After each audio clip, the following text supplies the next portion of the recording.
దేవుని నమ్ముకున్న తర్వాత మన భవిష్యత్తును మన దేవుని చేతులు పెట్టేసి, దేవునికి స్తోత్రం.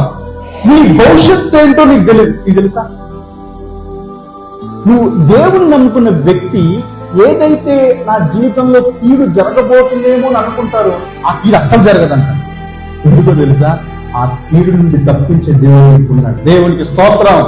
హల్లెలూయా. కాబట్టి నీ భవిష్యత్తు ఏంటో నీకు తెలియనప్పుడు భవిష్యత్తు గురించి నువ్వు ఎందుకు చింతిస్తావు? భవిష్యత్తు గురించి నువ్వు ఎందుకు బాధపడతావు? భవిష్యత్తులో ఏదో అయిపోతుంది ఇప్పుడు ఎందుకు కృంగిపోతావు? అలా భవిష్యత్తు గురించి నువ్వు చింతిస్తూ ఆలోచిస్తూ కృంగిపోతున్నావంటే నువ్వు దేవుని నమ్మని వ్యక్తివన్నా.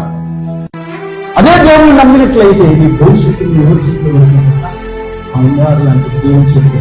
ఎందుకంటే నా భవిష్యత్తును చూడగలిగిన వ్యక్తి ఎవరైనా ఉన్నారంటే మన దేవుడు ప్రభువు యేసు క్రీస్తు. దేవునికి స్తోత్రం.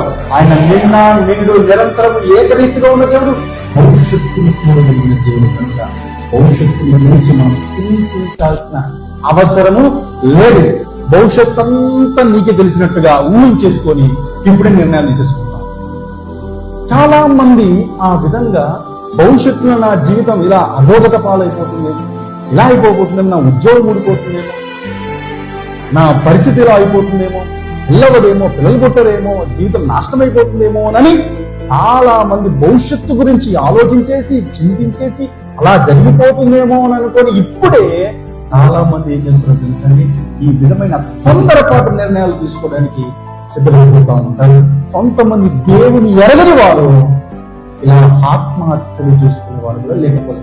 కానీ ఒక శుభవార్త ఏమో తెలుసండి, మనందరికీ ఒక నిరీక్షణ ఉన్నది. మన నిరీక్షణకు ఆధారం మన యేసు క్రీస్తు. దేవునికి స్తోత్రం కలుగును గాక.